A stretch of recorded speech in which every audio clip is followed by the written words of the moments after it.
Have you ever met a teacher who made you love a subject you once hated? Hindi lamang nagtuturo si teacher, nagbibigay din sila ng inspirasyon sa bawat isa sa atin. We will talking about the concept of science and art of teaching. First, let's talk about the science of teaching. The science of teaching refers to the content knowledge. Meaning, kailangan maalam si teacher. Kailangan matalino siya. Kailangan intelihente si teacher. Kailangan may mastery siya ng subject sa subject na ituturo niya. Hindi po pwedeng walang alam si teacher sa ituturo niya. Ay ng content knowledge. Science of teaching. Ano bang science? Body of knowledge.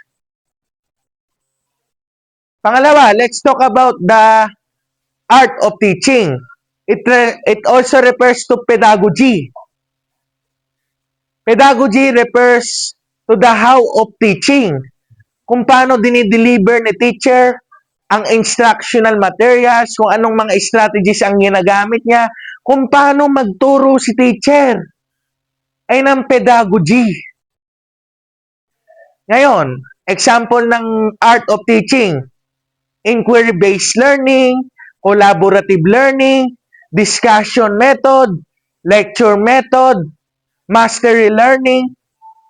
All those are examples of pedagogy or the art of teaching.